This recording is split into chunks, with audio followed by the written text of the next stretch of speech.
observe.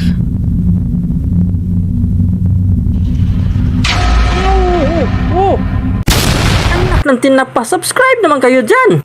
Hello YouTube! Kumusta kayong lahat dyan mga Lodi? Andito na naman po tayo at welcome to my channel, Lods the Boy TV. So ngayon mayroon naman tayong gagawin at may panonoorin naman tayo, no? At ang i-play natin ngayon mga Lods ay credit po ito sa The Darkest Secret, no? Tindi to. At ang title ito mga Lods ay 5 Inexplicable Videos That Will Make You Shiver. Nako, tindi to mga Lods. Ay talaga manginginig na naman tayo sa takot nito. Nakakatakot siguro sobra tong video na to. Kaya bago natin to simulan mga Lodi, no, sana po kayo mag-subscribe muna dito sa channel natin. Kung kayo hindi pa nakapag-subscribe, no, kung kayo naligaw lang dito at napasyal at nadaan lang kayo dito sa channel na to dahil sa pagpanood nyo sa video na to, please naman mga Lodi, bago kayo malis dyan, mag-iwan kayo muna ng bakas dyan mga Lods, no? Mag-subscribe muna kayo dyan at pakihampas na rin sa notification bell dyan mga Lodi para tutunog yan na para updated yan lahat sa mga videos sa pag-i-upload natin ng mga reaction video katulad nito o ano-ano pa. Kaya huwag na natin patagalin to mga Lods, huwag na natin habahin pa ang ating intro, kaya sabay-sabay na natin panoorin to. Let's go! Inexplicable videos that will make you shiver. Part 7. Number 5. It is not a novelty that the Magnolia Hotel, located in the city of Dallas, is an imposing structure that at some point became the tallest building in this city. But it is also famous for numerous rumors which say that in this establishment, phenomena are manifested that at first glance have no explanation. Many say that they are just stories without proof, or that they are outright lies. But Alex, a subscriber of the channel, sent me footage that proves the opposite. Pay attention.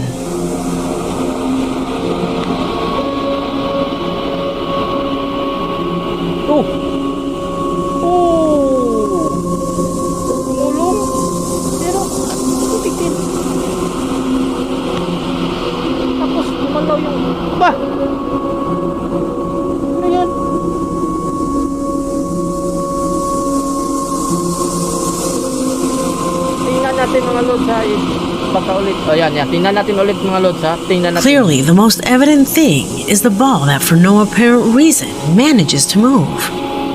But it was not the only thing that happened. There are many manifestations that are seen in this image. For example, the lights that are observed on the side of the ball.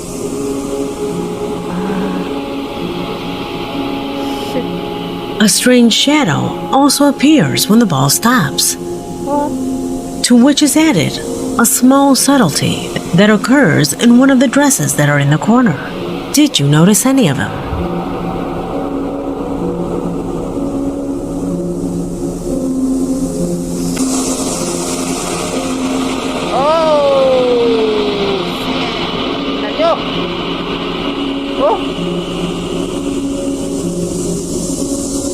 Wah, bayan,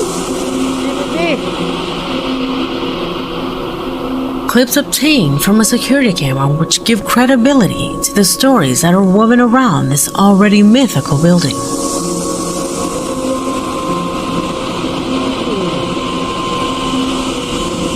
Number 4. Grabe mga Lods, oh. Ibang klase itong Magnolia Hotel na to. Grabe, dindi. Ibang klase meron niya talagang nagpaparamdam.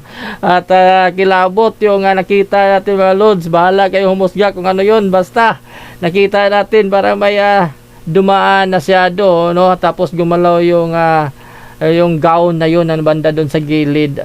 Nako, kilabot. Tapos yung yung parang sensor ball yata yun. Nako, pinagulong talaga. Sobra. Oh! Ayan. Stefan Solano was a subscriber who sent me the video that you will see below.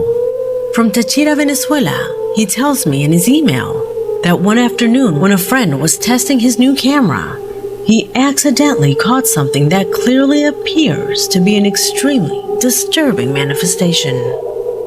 Pay attention. Mira el desorden de Ángela aquí en esta mierda, ¿verdad?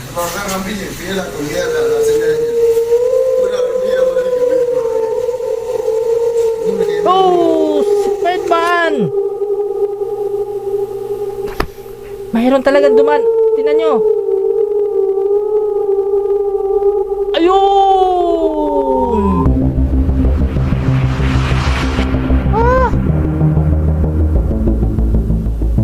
Did you notice it?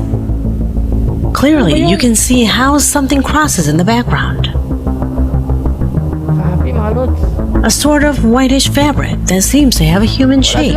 When replaying the video, Stefan believed that it was an error in the image. But since the camera was new, that thought was completely ruled out.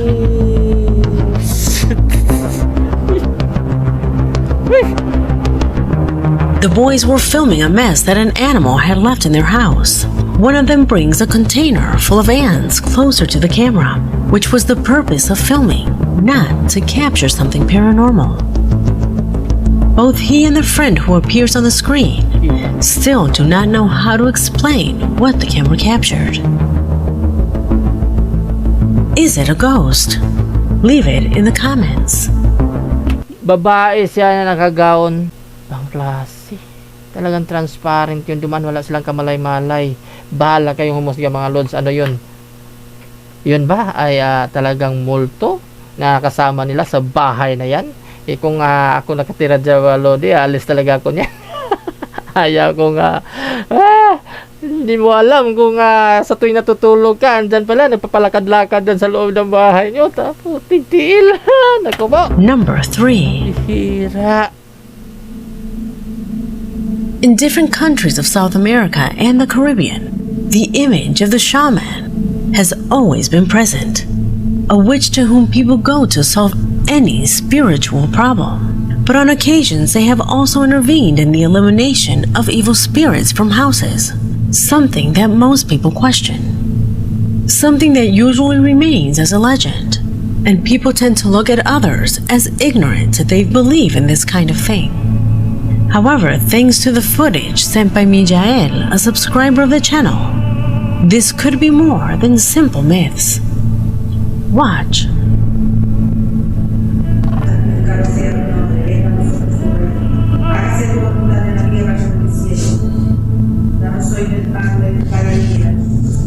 ¿Qué quieres? ¿Qué quieres acá? ¿Qué quieres? Dime qué quieres. ¿Qué se te perdió? ¿Nos quieres hacer daño? ¿Nos quieres hacer más daño? Lárgate. Lárgate, te he dicho. En nombre de no me digas que no hay fantasmas te luego. ordeno que te vayas de mi casa. Te ordeno que te vayas de mi casa. Está lindo. ¡Oh, qué fue! Creo que te va a bien, ¿no? O para que no me digas que no hay fantasmas en mi casa.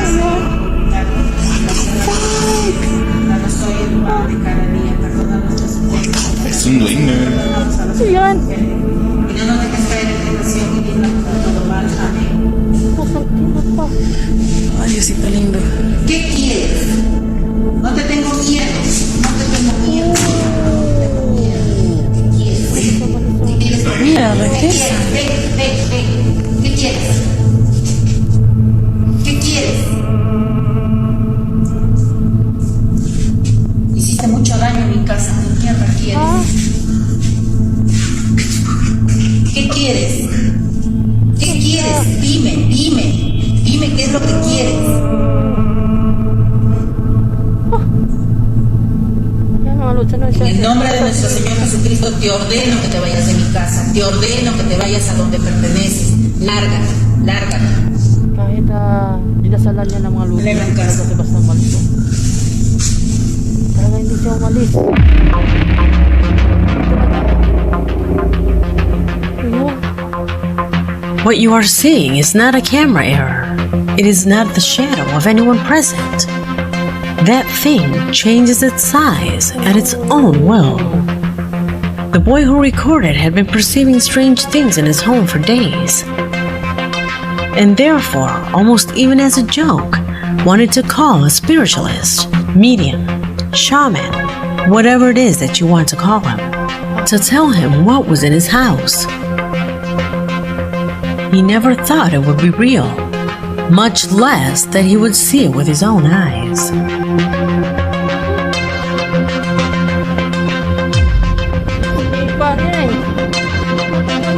In my opinion, that shadow is not superimposed there. It does not appear to be in 3D. So under that judgment, it seems quite real to me. Kayo mga lods, ano sa tingin nyo yan?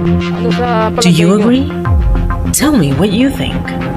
Kayo na bahala humusga mga lodi ha. Number Ano 2. talaga yan? Grabe naman yan. Dinasalan na hindi pala nawala at sinikisipa na lang mga lods. Pangklase. The footage that I'm going to present comes at the suggestion of many of you who asked me to analyze it in greater detail. Lately, it has been circulating a lot on the Wala internet. siya tapos bumalik.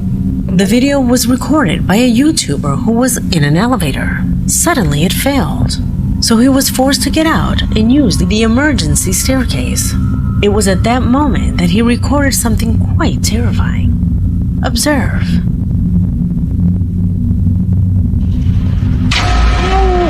Oh! Shit! Nagulat ako. Nabigla ko. Ay, putik nila mo yun. At tinapatinan niya mo lods. Ay!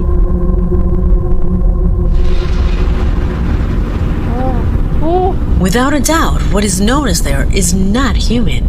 It is not at all human. Just as it is not at all real.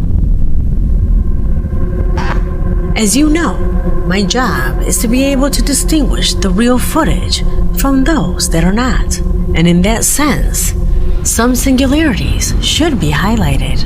Although we can see how the entity hides once it is discovered by the camera, it never moves its head, arms, or legs. It hides absolutely without showing any movement at all. Also, if you look closely, when pausing the image, it seems to be a photograph, as if it had been put there on purpose by means of a digital editor. A clear example that shows you to not get carried away by the first impression. Number 1. Grabe yun mga lods. Nakakatakot sobra. Ibang klase. Parang ano ba? Parang hindi. Parang mayroon ako nakita nun eh. Parang para ba katulad dun sa Lord of the Rings, si My Precious, yung ganun. Ganun yung itsura niya, di ba? Tapos nakahubad lahat. Ano ba yun? Sa tingin nyo yung mga lods, yun ba? Multo ba yun? Ano yun? Ano yun? Bahala na kayong musga mga lods. Kung mayroon kayong alam nun, please comment down below ha. Please naman mga lodi. Grabe, ibang klase.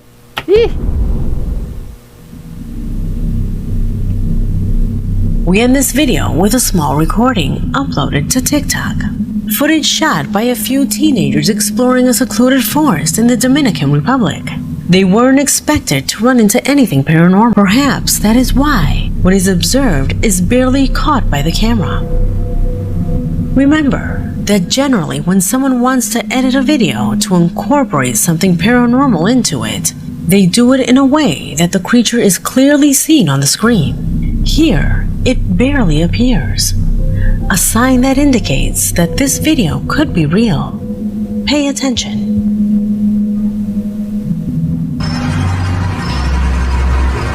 No sé cómo no va a bajar, ¿no? Pero esto está de pinga. Aquí hay muchos mosquitos aquí. ¡El diablo! ¿Qué fue eso? Ano yung nakita nila mga lods? Oh! Ano yun? Lumabas na may kahoy sa may puno. Ayun! Ah!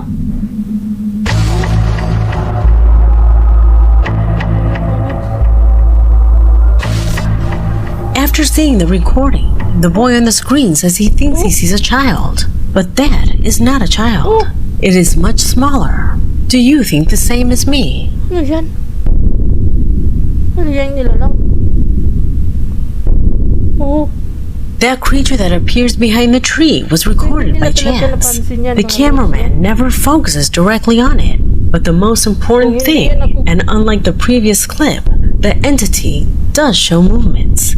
In fact, it seems to be running before they lost its trail. Ano kayang klase nila lang yun mga lods, no? Yung nahagip nila sa kamera na yun.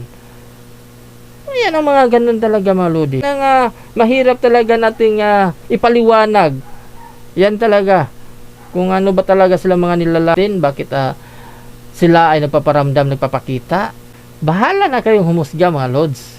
It's frustrating when you record something like this, a real occurrence, and the first thing they say is that it is edited, that it's fake. It has happened to me. It has happened in videos that I myself have uploaded here. You have no way of making people believe that the video was recorded like this and uploaded.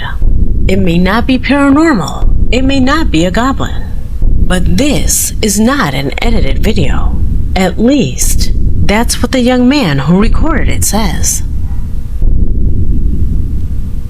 So, bahala kayong humusga. In my long journey through the world of the occult, I have realized that logical denial is widely used, sometimes even without much logic.